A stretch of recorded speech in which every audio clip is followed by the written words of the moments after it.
میں اردو والی کتاب میں سہولت کے لیے پڑھ رہا ہوں کہ پر اسراریت جس پر اخوان المسلمون کا منہج قائم ہے.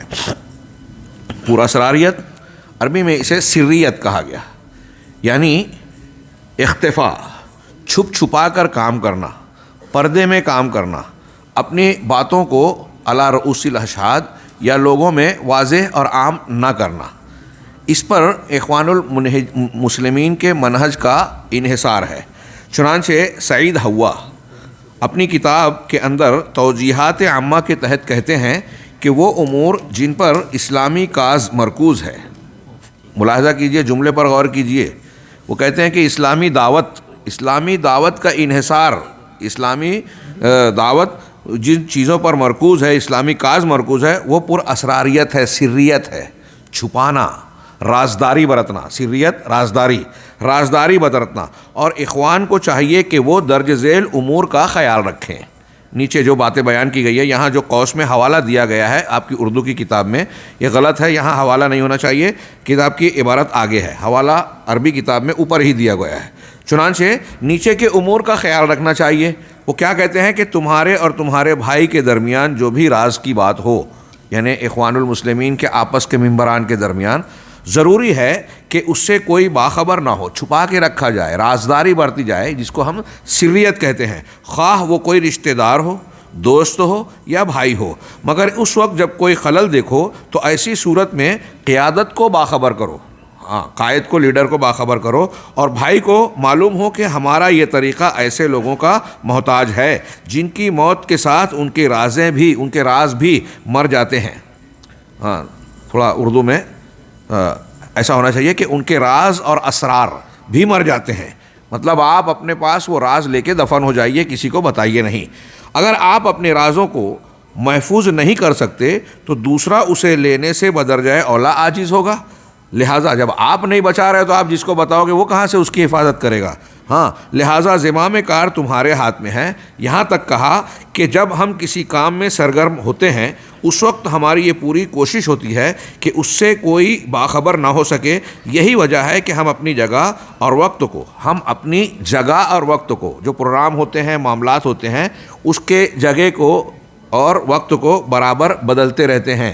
کہتے ہیں کہ 3 مرتبہ سے زیادہ ایک جگہ کو ہم استعمال نہیں کرتے. ایک پروگرام جو ہے 3 جگہ کے الگ الگ جگہ کرتے ہیں. اس کے بعد کہتے ہیں کہ تحریر پر ہم زیادہ بھروسہ نہیں کرتے الا یہ کہ کوئی بہت بڑی ضرورت ہو. مطلب لکھت میں کوئی چیز دیں تو وہ ریکارڈ بن جائے گی، افشا ہو جائے گا راز، تو سریت باقی نہیں رہے گی، اس لیے اس پر بھروسہ نہیں کرتے. خاص طور سے ناموں اور کسی اہم معلومات میں اور رموز و علامات کے استعمال میں نام کو پیش نہیں کرتے. تحریر میں کسی کا نام نہ لیا جائے کہ وہ بے نقاب ہو جائے، اس کا راز فاش ہو جائے، چوری چھپے لکھا جائے. اسی بنیاد پر آپ دیکھ سکتے ہیں، آپ کو علم میں ہوگا کہ ہم مملکہ میں بھی اور دوسرے مقامات پر جہاں انہیں اس بات کا اندیشہ رہا کہ ہماری حرکتیں اور سرگرمیاں حکام، اہل ارباب حل و عقد کے خلاف ہیں، اور اگر ہم بے نقاب ہو گئے تو قانون کی زد میں آ سکتے ہیں، تو یہ رات کے اندھیرے میں پرچیاں بانٹتے ہیں. مسجدوں میں ڈال دیا، یہاں لکھ دیا، وہاں ڈال دیا. یہ ان کا طریقہ ہے. اور کہہ رہے ہیں کہ یہ اوپر آپ جملہ یاد کیے کہ اسلامی کاز اس پر منحصر ہے، اسلام کی تعلیمات اور مشن اس پر چلے گا. کہہ رہے ہیں اخوان المسلم وزیر برائے اسلامی امور، اس پر تبصرہ نقل کرتے ہوئے وزیر برائے اسلامی امور شیخ صالح بن عبدالعزیز آل شیخ حفظہ اللہ نے کہا کہ اخوان المسلمون کی سب سے ظاہری نشانیوں میں، عربی کی جو عبارت ہے اس کے مطابق ہے کہ وہ کہتے ہیں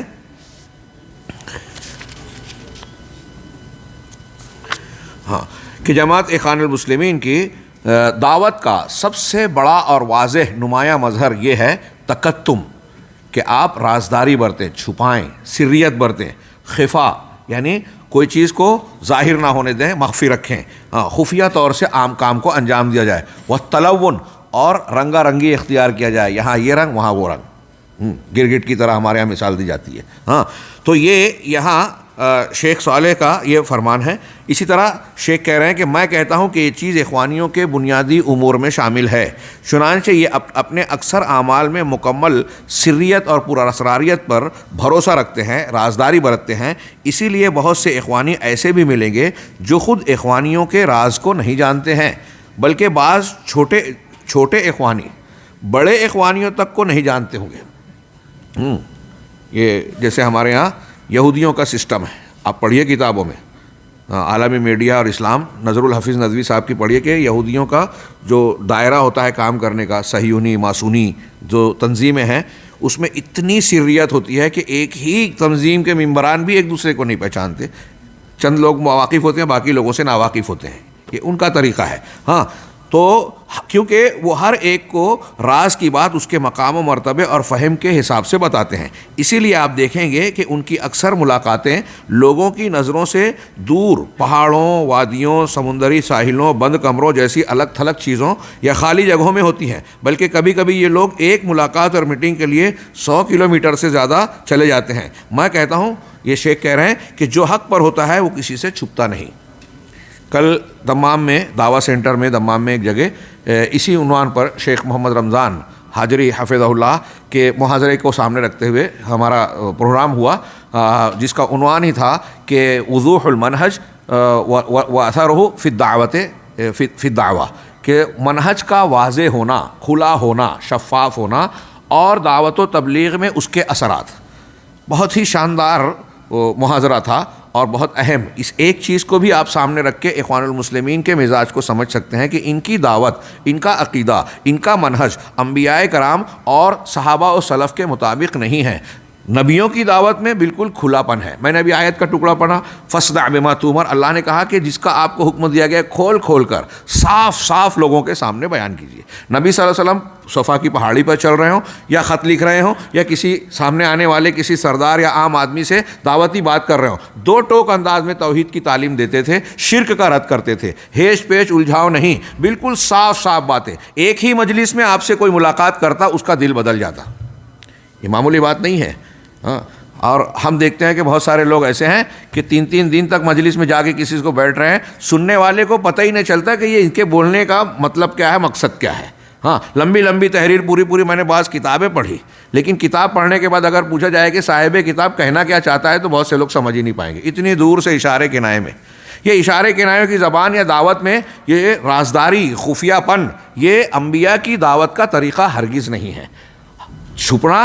چھپانا ہم دیکھتے ہیں انبیاء کرام کے زمانے میں، نبی صلی اللہ علیہ وسلم کے زمانے میں منافقین کا طریقہ تھا، تقیہ یہودیوں کا اصول ہے، اور مسلمان کہلانے والے طبقات میں روافض اور وہ لوگ جو اہل بدعت ہیں، جو باطنیہ ہیں، ہاں، جو اسلام دشمنی کے مقصد سے اپنے آپ کو ظاہر میں مسلمان کہتے رہے لیکن اندر سے اپنے مقاصد کو چھپا کر رکھا۔ شو یہ کیا کہ ہم اہل بیت سے محبت کرتے ہیں، دکھاوا یہ کیا کہ ہم قرآن کو مانتے ہیں، لیکن بات یہ کرتے ہیں کہ قرآن کے ظاہری الفاظ یہ ظاہر پرست اور سطحیت والے لوگ اختیار کرتے ہیں، ہم قرآن کے مغز کو، اس کے اندر موجود معنی اور مطلب کو اختیار کرتے ہیں۔ باطنیت کے مختلف گروہ اس مقصد کے تحت وجود میں آئے اور انہوں نے اپنے اپنے کام کیے، اور انہی کے یہ چوزے اور انڈے ہیں جو بہت سارے بدعتیوں کی شکل میں، روافض اور صوفیوں کی شکل میں ہمارے سامنے دکھائی دیتے ہیں۔ ان کے اثرات یہاں نظر آئیں گے، تو انہی کا اثر ان پر بھی ہے، اخوانیوں پر، کہ وہ اپنے دین اور دعوت اور اپنے کاز کے کامیابی کے لیے ایک بنیاد مانتے ہیں سریت کو، اختفاء کو، چھپا کر یا رازداری برت کر کام کرنا۔ ہاں، لیکن شیخ کہہ رہے ہیں، بالکل بجا کہہ رہے ہیں کہ جو حق پر ہوتا ہے وہ کسی سے چھپتا نہیں۔ یہ خود ایک دلیل ہے کہ آپ کو احساس ہے کہ آپ کی بات صحیح نہیں ہے۔ جب دعوت دینا ہے، میں مسلمان ہوں، اپنا مسلمان ہونا چھپاؤں، میں قرآن و حدیث اور عقیدہ توحید کو مانتا ہوں، یہ چھپاؤں، گویا مجھے خود شک ہے کہ میں جو مان رہا ہوں وہ صحیح ہے یا نہیں ہے، تب تو چھپا رہا ہوں۔ اور اگر میں حق پر ہوں، اعلی اعلان کہوں گا، بلکہ لا الہ الا اللہ کی شرائط میں ہم نے پڑھا کہ اس کا اظہار کیا جائے، تمام معبودوں کا رد کیا جائے، ان کے ماننے والوں سے اور ان سے برات کا اظہار کیا جائے۔ انبیاء کا یہی طریقہ رہا، یہی حق ہے اور لا الہ الا اللہ کی شرط ہے۔ تو جو حق پر ہوتا ہے وہ چھپتا نہیں، اور جو واضح اور صحیح منہج پر ہوتا ہے وہ پردے میں نہیں رہتا، پردے میں چھپ کر وہی رہتا ہے جو غلط کام کرتا ہے۔ یا کسی جرم کی پلاننگ کرتا ہے۔ اس لیے اے اسلام کے شہدائیوں، اللہ سے ڈرو، اس طرح کے گروہوں اور پراسرار تنظیموں سے دھوکہ نہ کھاؤ، یہ لا علاج بیماریاں زہر حلاہل ہیں۔ سنو اپنے نبی کا کلام جو اس طرح کے منہج سے آگاہ کر رہے ہیں۔ نبی صلی اللہ علیہ وسلم تمام امور کی رہنمائی فرما کر گئے ہیں، چنانچہ آپ نے فرمایا، سیدنا عمر رضی اللہ تعالیٰ عنہ سے مروی ہے کہ ایک شخص نے نبی صلی اللہ علیہ وسلم سے آ کر عرض کیا، مجھے وصیت کیجیے۔ آپ نے فرمایا، اللہ کی عبادت کرو، اس کے ساتھ کسی کو شریک نہ ٹھہراؤ، نماز قائم کرو، زکوٰۃ ادا کرو، رمضان کے روزے رکھو، حج و عمرہ کرو۔ اپنے اب آخری جملہ جو ہمارا محل استشہاد ہے اس مقام پر، کہ اپنے حاکم کی اطاعت کرو، ظاہر کو لازم پکڑو اور پورا اسراریت سے بچو۔ علیکہ عربی کی جو عبارت ہے، علیکہ بالعلانیہ و ایاک والسر، تم پر علانیہ برملا کھلے طور سے کھلا رہنا لازم ہے۔ نبی صلی اللہ علیہ وسلم کی وصیت یہ ہے کہ کھل کر رہو، سریت، اختفاء، خفیہ اور رازداری کا معاملہ اختیار نہ کرو، یہ نبی صلی اللہ علیہ وسلم کا فرمان ہے۔ اور سعید ہوا کہہ رہے ہیں کہ اسلامی کاس کا انحصار اس بات پر ہے کہ سریت برتی جائے۔ کس کی مانیں گے؟ اس کے بعد بھی اگر اخوانی منہج کو کوئی مانتا ہے تو وہ یہ اعلان کرے کہ وہ کتنا بھی چھپائے، ہمارے سامنے اس بات کا اعلان ضرور ہو گیا کہ وہ اللہ کے رسول صلی اللہ علیہ وسلم کے منہج کو ماننے کے لیے تیار نہیں ہے۔ یہ روایت جو ہم نے پڑھی، یہ دارقطنی نے، سنن دارقطنی میں امام دارقطنی نے نقل کی ہے۔ اردو زبان میں یہ ذکر نہیں ہے، لیکن نیچے عربی کے حاشیے میں وہ اسنادہ صحیح، کہ اس کی سند صحیح ہے۔ چنانچہ آگے ایک اور بھی بہت پیارا جملہ نقل کیا خلیفہ زاہد عمر بن عبدالعزیز رحمہ اللہ، جن کو پانچواں خلیفہ راشد بھی کہا جاتا ہے۔ حضرت عمر بن عبدالعزیز رحمہ اللہ کا یہ قول بھی لکھنے کے لائق ہے، آج کے اہل بدعت اس کو اپنے لیے مشعل راہ بنائیں۔ وہ کہتے ہیں کہ بدعت کے اصول بتا رہے ہیں کہ جب تم یہ دیکھو کہ کچھ لوگ اپنے دین کے بارے میں سرگوشی کر رہے ہیں، اذا رأیت قوما یتناجون فی دینہم بشیء دون العامہ، عام لوگوں کو چھوڑ کر مخصوص لوگ جو ہے اس میں سرگوشی کر رہے ہیں، راز و نیاز کی باتیں کر رہے ہیں، اگر تم ایسا دیکھو تو فاعلم انہم علی تأسیس ضلالہ، تو یہ بات جان جاؤ، مان لو کہ وہ گمراہی کی بنیاد ڈال رہے ہیں، کسی گمراہی کی بنیاد ڈال رہے ہیں۔ یہ دیکھیے ہمارے اسلاف کی نگاہ، آج ہم بہت دانشور اور شعور والا اپنے آپ کو سمجھتے ہیں، دین کی ان اصولوں اور ضوابط کو جہاں سلف کی نگاہ پہنچ گئی تھی اور جہاں قرآن و حدیث کی تعلیمات پہنچا رہی تھی وہاں وہ پہنچے ہوئے تھے اور ہم بہت دور ہیں۔